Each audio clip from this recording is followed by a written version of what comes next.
Number for that vandalism report. It's gonna be 212. You like a tuna fish sandwich? You have one? Okay.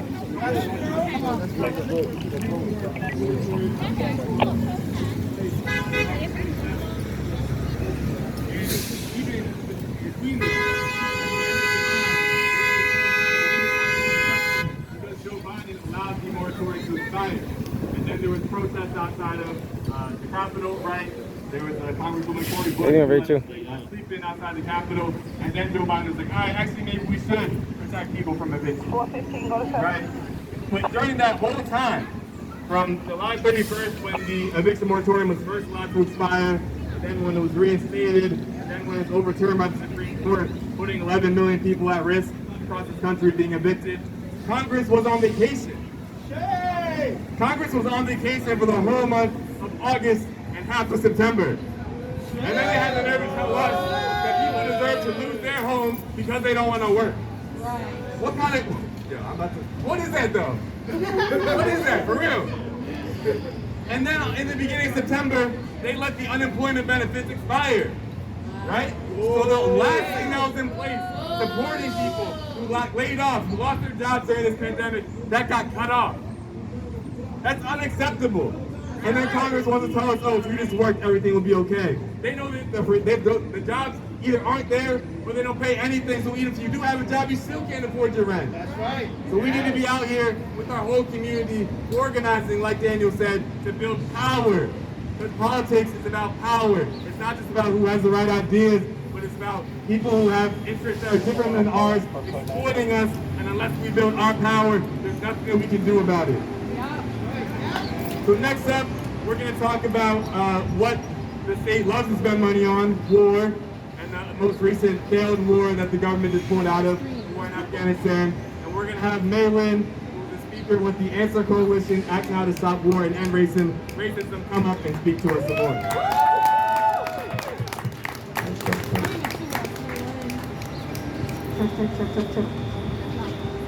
I'm not a friend to go.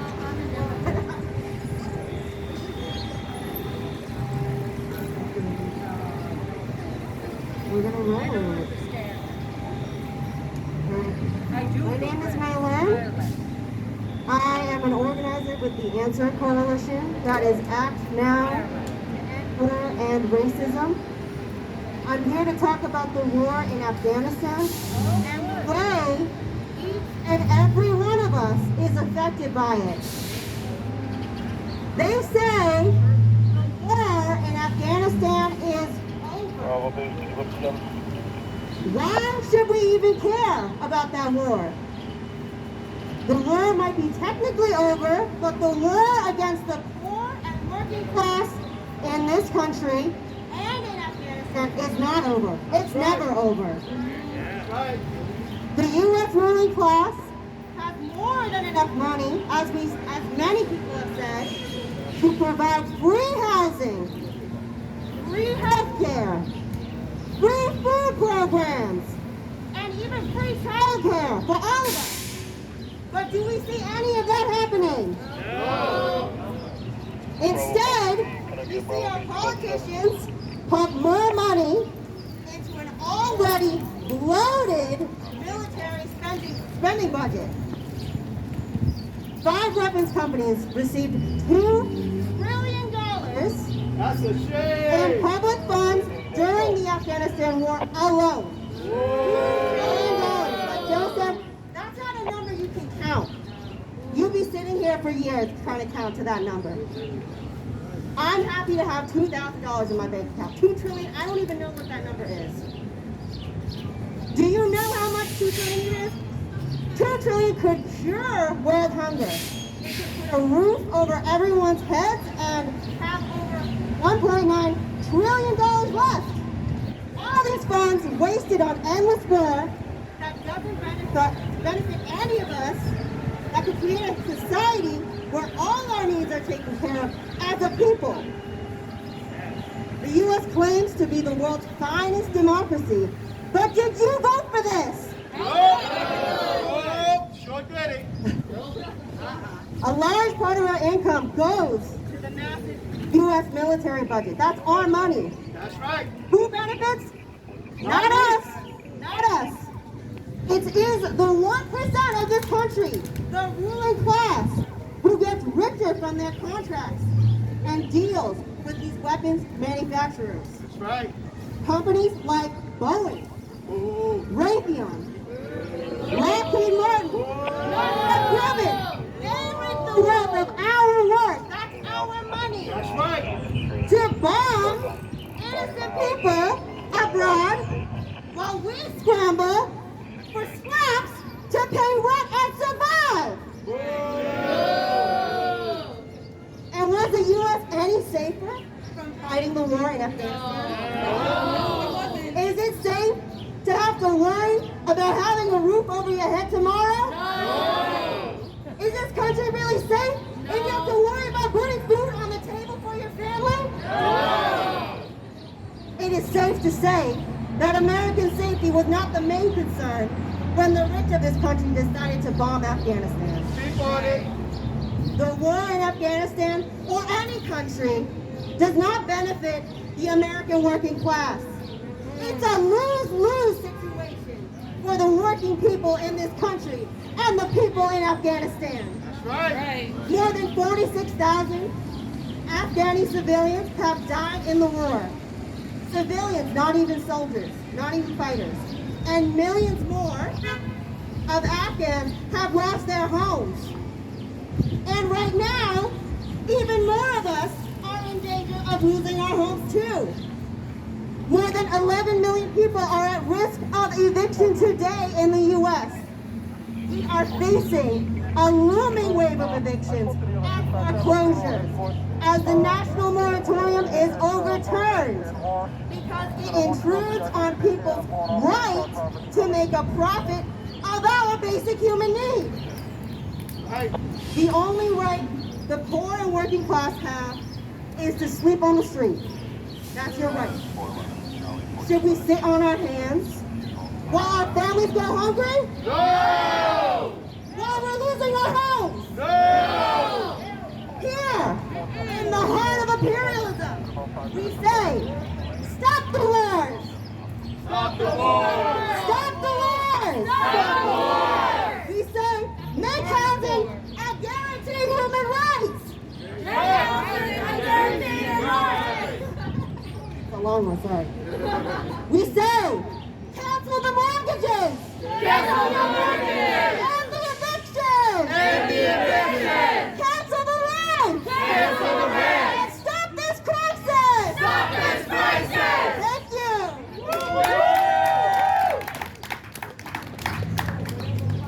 No more war! How's the poor? No more war! How's the poor? No more war! How's the poor? No more war! How's the poor? You know, the rent debt in this country is around $60 billion. $60 billion. This country spends nearly $700 billion on war every single year. 1 year alone, $700 billion on war. Sometimes we'll wake up and see that Congress just threw an extra $20 billion at the defense industry, at the war industry, like it's nothing. And they won't come up with the money to bail out the people in this time of crisis. That's what we need to force them to do. So thank you, Atlanta, for talking to us more about what our government prioritizes, and it's not our needs. We're going to have one final speaker from Chancellor Rent's Flo, who's going to talk about how this crisis particularly impacts women, mothers, and families, because we've been seeing it time and time again throughout our outreach. So please welcome up Flo.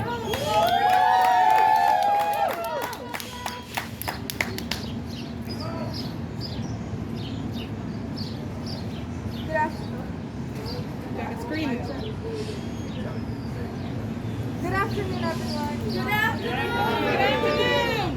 Like Joe said, my name is Flo, and I'm an organizer with Cancel the Rent in Boston. I joined this campaign just this year, and in that little time, I have seen too many working class families enduring deplorable living conditions and harassment from landlords just to keep a roof over their children's heads. Shame. Mold in the walls, rodents, vermin, exposure to asbestos, neglected water damage, the list goes on. Shame! This is simply unacceptable. That's right! These conditions are all too common in Boston. This is a result of a system that works to serve landlords' interests, not tenants. We saw the Supreme Court decision last month. They overturned the federal eviction moratorium to protect landlords' rights to exclude people from housing. What about our rights to shelter? That's right. What about protecting children and families? That's right. Mothers, especially single mothers, are responsible for not only working and earning income, but they're expected to care for children, keep a clean and safe home at the end of the day. Caring for children, upkeeping a home, that is labor that goes unacknowledged. That's right. Yet mothers, countless mothers that we have met, bravely tackle this double shift daily. And let's not forget that when the pandemic first hit, working class women and women of color were the most impacted by job loss. Right. Restaurants and grocery stores throw away tons of food every day. Almost 8,000 homes in Boston alone sit empty. There are vacant developments on these streets. Yet mothers are left to struggle to provide their children with the simplest necessities: shelter, food, water. One of the single mothers that we built a relationship with was enduring such despicable conditions that she fell into depression and illness as a result. Single fathers too. Single fathers too.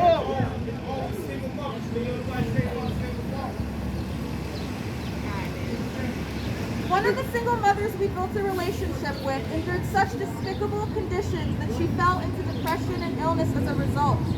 Being exposed to these conditions is dangerous, deadly even. People have experienced respiratory failure because of neglected repairs and long-term exposure to mold and asbestos. That's a shame. I cannot stress enough that inadequate housing is a public health crisis That's right. and a failure of this system. That's right. Yeah. Another mother we are working with was working 60, 70 hours a week just to make rent. That's a shame. That's right. Then her landlord added $500 to that bill and threatened her to pay it or be evicted. This is not harassment. That is harassment. Is that not extortion? It is extortion. Single mothers are threatened, harassed, and evicted at the highest rates. We've seen it. And when they are, their families experience higher rates of depression, worse health outcomes, and future economic hardship than is felt for years. Mothers deserve better than this. Working class people deserve better than this. That's right. That's right. Any one of us being displaced during this COVID pandemic is too many. That's right. Not only did the government fail to manage the pandemic and economic crisis, but they also removed the only protection working class people had during the surge of the Delta variant. That's a shame. And it's not like people have been getting rent relief. 90% of RAC applications submitted this year have been rejected. 90%! Yay! And where's the $1 billion in relief funds for people, mothers, overworking themselves to provide for their families? Why isn't that money being paid out? Right. Where's the money? Where's the money? This system of commodifying housing, treating it as a luxury good instead of a basic need for survival, is failing us. That's right. Greedy politicians will always prioritize profit over people. Rent prices continue to rise and minimum wage gets less and less. Right. Income levels should not matter. Shelter is a fundamental necessity and a human right. Right. As the organizers before me have said, enough is enough. A nationwide federal eviction moratorium must be reinstated, and the rent and mortgage debt accumulated since the start of the pandemic must be canceled. That's right. It is long time that members of Congress do their job, but more importantly, it is time we build a movement to make them. Hell yeah. That's right. We need to be in the streets. We need to be heard. We need people power. All right. Yes, Flo. All right, Flo. Fight all day. Fight all night. Housing is a human right. Fight all day. Fight all night. Housing is a human right. Fight all day. Fight all night. Housing is a human right. Fight all day. Fight all night. Housing is a human right. Give it up for Flo. Flo, one more time. All right, y'all. That was our speakers program. Just as a reminder, we're out here with Cancel the Rents Boston, part of a national weekend of action with Cancel the Rents, a national campaign. More than 50 cities across the country are participating in demonstrations like this to demand that Congress do the right thing, put a new eviction moratorium in place, make sure that all the money that's supposedly been allocated for rental assistance actually gets paid out, and cancel the rent and mortgage debt that everyone has accumulated throughout the course of the pandemic. So the final ask before we disperse, we want to show the force that we had here today, and then we want to build it out in the next weeks and the next months. So we want to ask if people would be down to come toward the center and take a picture. Please stay masked up, try to social distance as much as possible while also being in a photo. If you're comfortable coming to join a photo, please come towards the front, bring your placards. Let's come together. With the placards. Someone want this? You have to file on the steps as well. Alright. You gonna get in? I'm gonna take it. When we get in, I get in. Yeah, you get in. All right. I don't get in too many photos. I get in this one though. Sorry. Gotta look, yeah, the sign. Okay, I'll be behind. Wow, this is beautiful. You want to come over here? I guess I'll yeah, I don't know. I'll get it in. Alright.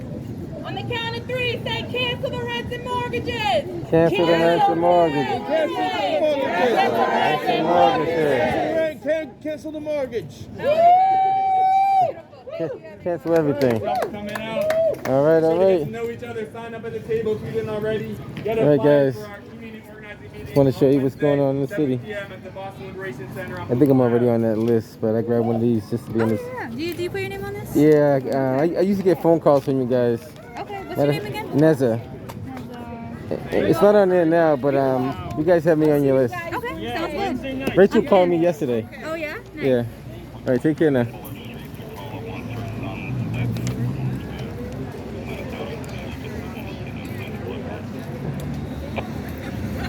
Cancel the rents and mortgages.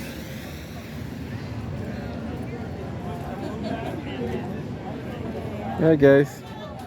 Cancel the rents and mortgages.